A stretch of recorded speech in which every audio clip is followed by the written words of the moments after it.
Welcome back to my YouTube channel. तो आज की जो वीडियो रहेगी वो हमारी पैंट का मेजरमेंट कैसे लेना है हमें और उसके अकॉर्डिंग हमें कटिंग कैसे करनी है उसकी रहेगी। हमारे बहुत सारे कमेंट आ रहे थे हमारे सब्सक्राइबर पे कि मैम प्लीज़ आप मेजरमेंट कैसे लेते हैं और उसके बाद कटिंग कैसे करते हैं उसकी वीडियो बनाइए। तो आज की वीडियो हमारी स्पेशल उसी पे रहने वाली है। तो वीडियो को आप एंड तक जरूर देखिएगा, साथ में लाइक शेयर और सब्सक्राइब जरूर कीजिएगा और कमेंट भी कीजिएगा। अगर आपको कोई भी डाउट है तो भी आप हमें कमेंट करके पूछ सकते हैं और आपको वीडियो अच्छा लगता है तो भाई आप कमेंट कीजिएगा। तो चलिए मैं आपको मेजरमेंट लेना बताती हूँ कि हमें मेजरमेंट कैसे लेना है। तो देखिए जैसे अभी मैंने पहना हुआ है, ये हमारा जो लूज प्लाजो जो बोलते हैं ना पैंट स्टाइल में, और थोड़ा लूज रहता है, अभी ट्रेंडिंग में यही है। तो इसी का हम नेक्स्ट बनाने वाले हैं। इसे थोड़ा सा वाइड रहेगा हमारा, नीचे से मोरी है जो यहाँ से है ना, मोरी वाइड रहेगी। तो उसी के बेस पे देखिए हम बताते हैं कैसे करना है। तो सबसे पहले अगर आप दूसरे का मेजरमेंट ले रहे हो ना, तो आपको क्या करना है, पहले आप खुद सीख लीजिए, बनाना सीखिए कि आपको खुद की बॉडी का मेजरमेंट कैसे लेना है। फिर आप दूसरे की बॉडी का मेजरमेंट आसानी से ले सकते हैं अगर आपको खुद की बॉडी का मेजरमेंट लेना आ गया तो मैं दोनों भी आपको बताने वाली हूँ इजी तरीके से। तो देखिए हमें स्टेप बाय स्टेप जाना है। तो सबसे पहले हमें क्या करना है कि ये जो हमारी वेस्ट रहती है, सबसे पहले हमें अपने वेस्ट का मेजरमेंट लेना है। तो आप जहाँ पे भी खुद पहनते हो या फिर आपका जो भी क्लाइंट है आप उसका बना रहे हो या फिर आपके घर में किसी मेंबर का बना रहे हो, तो जहाँ पे भी वो पहनते हैं उधर आपको वेस्ट का मेजरमेंट लेना है। तो देखिए एकदम न टाइट लेना है न लूज लेना है। आपको क्या करना है, एक फिंगर अंदर रखनी है ऐसे और उसके अकॉर्डिंग आपको मेजरमेंट लेना है। तो देखिए मेरी यहाँ पे कमर आ रही है 33 इंच, ठीक है। तो आप लिख लेना पहले, यानी कि डब्लू वेस्ट, तो पहले आपको डब्लू लिखना है वेस्ट 33 इंच का। फिर उसके बाद हमारा आता है हिप साइज़, तो हिप का मेजरमेंट लेना है। तो देखिए हिप का मेजरमेंट हमें कैसे लेना है, ऐसे जहाँ पे भी हमारा जो उभार वाला हिस्सा आता है ना उसको ऐसे रखते हुए, और यहाँ पे भी हमें न तो हमें टाइट लेना है, खींचना है, और न ही हमें लूज रखना है। यहाँ पे भी देखिए हमें ऐसे मेजरमेंट लेना है। तो यहाँ पे देखिए मेरा आ रहा है 38 इंच का। तो सेकेंड मेजरमेंट हमारा क्या रहेगा, हिप का 38 हमारा हिप साइज है, ठीक है। आपको भी वैसे ही लेना है, खुद का लेना है तो भी, और अगर क्लाइंट का लेना है तो भी ऐसे देखना है, एकदम बराबर हमारा हिप के ऊपर से आना चाहिए। तो ये हो गया हमारा हिप साइज। फिर उसके बाद हमारा थर्ड मेजरमेंट आता है थाइस का। तो थाइस का हमें कैसे लेना है, थाइस का हमें ऐसे थाइस को ऐसे करना है, सीधे में नहीं लेना है, क्योंकि सीधे में अगर लेते हैं तो हमारा थाइस पतला रहता है। तो आपको हमेशा थाइस ऐसे करवा के और यहाँ से आपको ऐसे करके, अगर आप फिटिंग में बाद में लूजिंग देखने हैं तो ऐसे ले लीजिए, नहीं तो बेटर यही रहेगा, आप खुद का भी लेंगे तो भी या फिर क्लाइंट का लेंगे तो भी उनसे ऐसे करके आप पूछ लेना कि उनको कितना कंफर्टेबल है। तो देखिए मेरा यहाँ पे आ रहा है 24 इंच का, देखिए कितना लूजिंग है। अगर ऐसे रखा तो ज़्यादा आ रहा है और ऐसे करते हैं तो थोड़ा कम लूजिंग आ रहा है। तो ये इतना मेरा 24 इंच का मैं लूजिंग यहाँ पे ले रही हूँ। थाई वेस्ट हो गई, हिप हो गई और थाइज हो गई। फिर हमारा लास्ट मेजरमेंट, यानी कि लास्ट में सॉरी फोर्थ मेजरमेंट जो रह गया वो हमारा लेंथ का रह गया।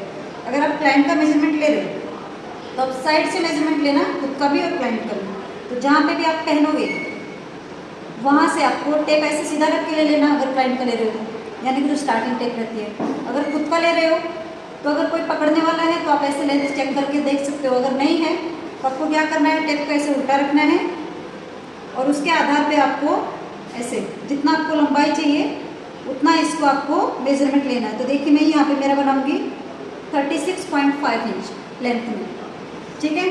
फिर उसके बाद हमारा जो लास्ट का मेजरमेंट है वो है हमारा मोरी का। तो मोरी का हमें कैसे चेक करना है, मोरी का देखिए हमें ऐसे पैर को रखना है और आपको जितना भी चाहिए उतना आपको ऐसे करते हुए लेना है। तो देखिए यहाँ पे वाइड में चाहिए आपको तो आप इतना इसमें ऐसे ले सकते हो और इससे ज़्यादा भी ले सकते हो। तो देखिए मैं इतना ही ले रही हूँ, आपको यहाँ पे ऐसे करके लेना है। अगर आपको कम का चाहिए तो आप ऐसे, मतलब जो एक हमारा जो रेगुलर आता है ना, पहले जब पहनते थे मतलब थोड़ा सा स्ट्रेट में आता था तो 12 आता था, फिर 14, फिर 16 आप ऐसे ले सकते हो। और अगर वाइड में चाहिए तो आप ऐसे करके आप पूछ लीजिए, पहले दिखा दीजिए क्लाइंट को कि देखिए आपको ऐसे लेना है, ठीक है। तो लास्ट हमारा था मोरी का। तो ये थे हमारे मेजरमेंट, स्टेप बाय स्टेप आपको लिखने हैं और उसी के बेस पे आपको कटिंग करनी है। तो चलिए इसकी हम कटिंग स्टार्ट करते हैं। देखिए ये है हमारा फैब्रिक, इसी के ऊपर हम आपको पैंट की कटिंग बताएंगे। तो देखिए अगर आपका रेयन या फिर कॉटन का ऐसा फैब्रिक है जो आपको ऐसे लगे कि श्रिंक होने वाला है, तो आप पहले उसको पानी से निकाल के ले लीजिएगा और फिर उसको आयरन मत कीजिएगा, बस वैसे ही सीधा रखिएगा, एकदम फटकार के उसको सुखाना, आयरन की जरूरत नहीं लगती है फिर। तो आपकी पैंट ऊपर भी नहीं चढ़ेगी और अच्छे से उसकी कटिंग होगी। अभी देखिए इसको मैंने 2 फोल्ड किया है। ओपन वाला हिस्सा जो है वो मैंने मेरी साइड किया है। इसको अच्छे से 2 फोल्ड में सेट करेंगे। पहले हम मार्किंग करेंगे फ्रंट पार्ट की।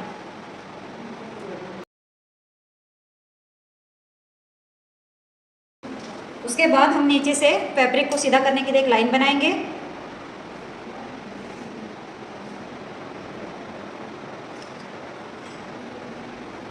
फिर उसके बाद हमें जितना फोल्ड रखना है ना उतने इस पे मार्किंग करेंगे। तो मैं देखिए यहाँ पे 3 इंच पे मार्किंग कर रही हूँ, क्योंकि मैं थोड़ा सा ब्रॉड ही फोल्ड करने वाली हूँ। जब ऐसे फोल्डिंग वाले फैब्रिक रहते हैं उनको थोड़ा ब्रॉड फोल्ड करते हैं और थोड़ा वाइड लेग में बनाते हैं तो उसका लुक बहुत ही अच्छा आता है। फिर उसके बाद देखिए यहाँ से मुझे लेंथ लेनी है। तो मैंने बताया था जब 1.25 इंच का आपका बेल्ट हो तो आप आधा इंच कम करके लीजिएगा, ठीक है। तो मेरी 36.5 इंच लेंथ थी मेजरमेंट में, तो मैं यहाँ पे 36 ले रही हूँ, क्योंकि आधा इंच जब हम बेल्ट लेते हैं ऊपर तो जो भी हमारी लेंथ रहती है, अगर 1.25 इंच का बेल्ट रहता है तो 1/2 इंच माइनस करते हैं, 1.5 इंच का रहता है तो 1 इंच माइनस करते हैं। फिर यहाँ पे भी एक सीधी लाइन बनाएंगे। उसके बाद देखिए जो किनारे वाला हिस्सा है ना वो हमें इंक्लूड नहीं करना है कहीं पे भी। फिर ये किनारे वाले हिस्से को छोड़ते हुए हमारा हिप साइज क्या आया था 38 का 4th पार्ट कितना होता है 9.5, और उसमें हमें 1.5 इंच प्लस करना है। आपका कोई भी हिप साइज हो आपको उसमें 1.5 इंच प्लस करके लेना है। तो देखिए 9.5 इंच यहाँ पे है और 1.5 इंच और प्लस करेंगे तो एक किनारे छोड़ के मेरा कितना आ गया 11 इंच आ गया। फिर यहाँ से देखिए हमें क्रोच एरिया निकालना है। क्रोच एरिया कैसे निकालना है, वैसे ही हिप डिवाइडेड बाय 4। तो देखिए आधा इंच ऊपर रखेंगे, क्योंकि आधा इंच हमने माइनस किया था ना, तो वो आधा इंच इस लाइन से हम ऊपर रखेंगे और यहाँ पे हम मार्किंग करेंगे 9.5 इंच पे। क्योंकि हिप हमारा 38 था तो hip divided by 4 crotch area निकालने के लिए कोई भी साइज हो आपको ऐसे ही करना है। और यहाँ पे भी हम आधा इंच माइनस कर देंगे। ये जो हमारी किनारी है ना उसको हम लेंगे ही नहीं यहाँ पे भी। तो ये देखिए किनारे वाले हिस्से को हम ऐसे सीधा लाइन ड्रॉ कर देते हैं। फिर उसके बाद यहाँ पे कितना है 11, तो यहाँ पे भी किनारे को छोड़ते हुए हम 11 इंच पे मार्किंग करेंगे और 2 इंच पे हम यहाँ पे क्रोच एरिया के लिए मार्किंग करेंगे, ठीक है। ये हमारा जो लूजिंग वाला हिस्सा है ना प्लाजो है वो बनने वाला है हमारा, जो भी हमने मेजरमेंट में आपको बताया था। तो देखिए इसको हमें ऐसे सीधा मिलाना है। फिर यहाँ से इसको हम गोलाई देंगे ऐसे। इसको अपने को खड़ी गोलाई देनी है, एकदम गहराई वाला इसको नहीं बनाना है। अगर आपसे वैसे शेप नहीं दिया जाता है तो आप जितना यहाँ पे ये है उतना ही यहाँ पे उसे आधा इंच प्लस करके आप यहाँ पे लीजिए, आपका बराबर आ जाएगा।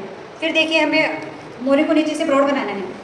तो पहले हम क्या करते थे यहाँ से यहाँ तक का सेंटर लेके मोरी के यहाँ पे भी वैसे ही मार्क करते थे, बट यहाँ पे वैसे मार्क नहीं करेंगे। आधा इंच यहाँ पे ऐसे छोड़ेंगे किनारे वाले हिस्से को और यहीं से हम डायरेक्ट हमारी जो मोरी है ना उसी को लेंगे। तो मैं यहाँ पे कितनी 11 इंच की बनाने वाली हूँ मोरी, तो 11 इंच पे मैंने यहाँ पे मार्किंग की है। फिर उसके बाद हमें सेपर पट्टी लेनी है और इसको हमें ऐसे रखते हुए इसको मार्क करना है। तो देखिए ज़्यादा कर्व है ये हमारे इसमें, तो हम इसको ऐसे रखेंगे इस साइड से, क्योंकि अगर इस साइड से रखेंगे तो ये जो ज़्यादा गहराई वाला हिस्सा है ना वो हमारा आएगा, बट हम इसको इस साइड से रखेंगे तो ये हमारी गहराई कम हो जाएगी। आप अगर आपका भी पास अगर ये हिप वाला है तो आप क्या करना, ऐसे सीधा रखना इधर तक, फिर इसको ऐसे उठाना नहीं है, इसी को ऐसे ऊपर शेप में देना है। ऐसे रखते हुए हम इस पर मार्किंग करेंगे। तो ये इस साइड से हमारी मार्किंग हो गई है। इस साइड से क्या है, हमें मार्किंग नहीं देनी है। इस साइड से हमें वैसे ही रखना है, इस साइड से हमें मार्किंग नहीं देनी है, इसको सीधा ही रखना है। अगर आप चाहें तो इसको वो जो हमारा नीचे से बेल बॉटम टाइप में रहता है वैसे में भी इसको बना सकते हैं, बट मैं इसमें स्ट्रेट वाला ही बना रही हूँ, तो इधर से मैं मार्किंग नहीं करूँगी। यहाँ से जो हमारी आधा इंच की किनारी है ना उसी को हम निकालेंगे, तो वो जब इसकी कटिंग हम बाद में करेंगे जब हमारा बैक वाला पार्ट कट होगा, ठीक है। फिर उसके बाद देखिए यहाँ से यहाँ तक का हमें सेंटर लेना है।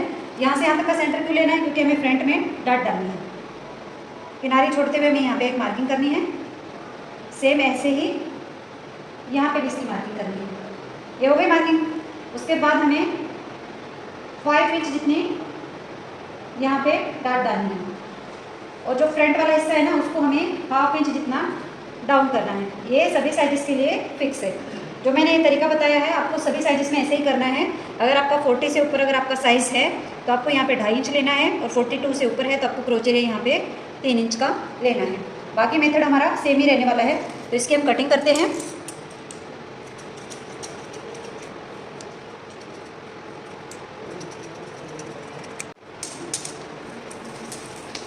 अब ये वाले हिस्से को हम उठा के बैक वाले पार्ट को बिछाएंगे।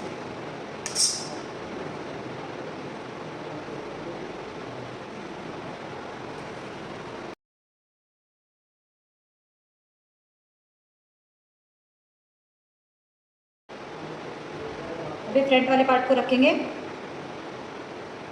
वैसे ही किनारे से किनारे मिलाते हुए एकदम अच्छे से।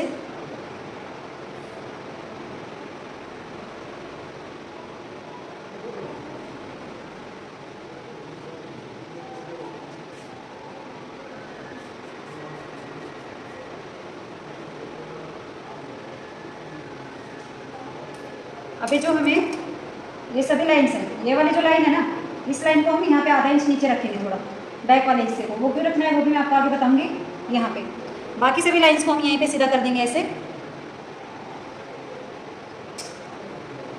फिर देखिए ऊपर के साइड से भी हम इसको यहाँ से ऐसे सीधा कर देंगे। अब ये लाइन भी सीधी करने के बाद हमें यहाँ से 2 इंच पे मार्किंग करनी है, और यहाँ पे ये वाला जो क्रोच एरिया है ना, वहाँ तक इसको ऐसे मिलाना है। फिर देखिए इस लाइन को हमें 1.5 से 2 इंच ऐसे ऊपर बढ़ाना है। अगर आपका साइज़ हैवी है तो आप 2 इंच भी बढ़ा सकते हो, 2.5 इंच भी रख सकते हो। फिर उसके बाद ये शेपर लेना है और ऐसे गोलाई में यहाँ पे इसको ऐसे मिलाना है, ऐसे इसको यहाँ पे गोलाई में मिला दिया। अभी देखिए ये जो क्रोच एरिया है, जितना हमने फ्रंट का रखा था उतना ही हमें बैक का भी रखना है, और यहाँ से भी इसको हमें ऐसे गोलाई दे दी। ठीक है, यहाँ से भी गोलाई दे दी। अभी देखिए नीचे से हमें यहाँ पे 1.5 इंच एक्स्ट्रा लेना है, क्योंकि मार्जिन लेने की तो हमें ज़रूरत है ही नहीं, क्योंकि वैसे भी हमारा ये नीचे से ब्रॉड ही है बॉटम, तो मार्जिन हम इसमें ऐड नहीं करेंगे। फिर शेपर को जैसे हमने फ्रंट में रखा था वैसे ही हम बैक में रखेंगे, और इसको यहाँ पे ऐसे शेप देंगे, इसको ऐसे ऊपर ऐसे सरकाते हुए, और यहाँ पे क्योंकि इसमें ज़्यादा कर्व है हमारे, ऐसे। तो देखिए इसको हमने ऐसे प्रॉपर तरीके से शेप दे दिया है। अब चाहे तो इसको यहाँ पे ऐसे हिप के यहाँ पे भी ऐसे शेप दे सकते हैं, बट हमारा ये वाइड लेग में है तो इसको हम यहाँ पे शेप नहीं देने वाले हैं। यहाँ पे भी आप इसको शेप दे सकते हैं, बट हम यहाँ से इसको साइड से स्ट्रेट ही रखने वाले हैं, इसमें कोई भी हम शेप नहीं देंगे। फिर देखिए अभी मैंने जो आधा इंच नीचे रखा था ना, इससे मैं आपको वो दिखाती हूँ।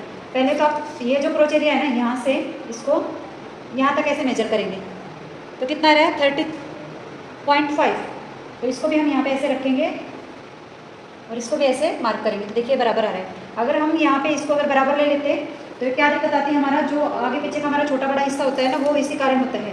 तो आप हमेशा फ्रंट वाले से बैक वाले को थोड़ा नीचे रखें, क्योंकि मैंने जो हमारी पीछे वाली वीडियो है ना उसमें एक्सप्लेन नहीं किया हुआ है, क्योंकि मैं वो बाद में उसकी छटाई कर देती थी, बट अभी मैं आपको इसमें एक्सप्लेन करके बता रही हूँ कि हमें कैसे रखना है। फिर नीचे से हमें इसकी कटिंग करनी है,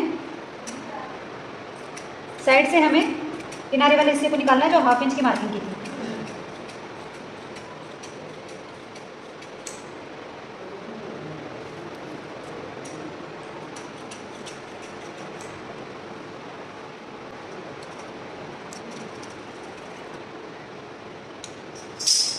हाफ इंच जो हमने डाउन किया था उसको भी हम यहाँ से छाट देंगे। टक्स के यहाँ पे कट लगाएंगे, एक कट यहाँ पे लगाएंगे, ताकि हमारा सिलते हुए हमारे ये जॉइंट मिलने चाहिए। जो हमने कट लगाए ना वो सिलते हुए आपस में हमारे मिलने चाहिए। इस साइड पे हम प्लेट की मार्किंग कर लेंगे। दोनों साइड से हमारी 1/2 इंच की प्लेट डलने वाली है। यहाँ से भी हम जितना हमें फोल्ड करना है उतने इस पर कट लगाएंगे। तो ये देखिए ये थी हमारी पैंट की कटिंग, और बेल्ट की वैसे ही जितना हमारा ये हिस्सा है उतनी चौड़ी लंबी हमें पट्टी लेनी है, और 4.5 इंच जितनी चौड़ी लेनी है। बैक की भी इतनी लेनी है, और पॉकेट की भी मैंने आपको बताई हुई पीछे वाली वीडियो में। तो आज की वीडियो हमारी यहीं पे खत्म होती है। आई होप कि आपको वीडियो समझ में आई होगी। अगर आपको कोई भी डाउट है तो आप हमें कमेंट करके पूछ सकते हैं, और नेक्स्ट वीडियो आपको कौन सी चाहिए अब वो भी हमें कमेंट करके बताइएगा, हम आपके लिए आगे वाली उसकी वीडियो बनाएंगे। तो मिलते हैं नेक्स्ट वीडियो में, तब तक के लिए बाय।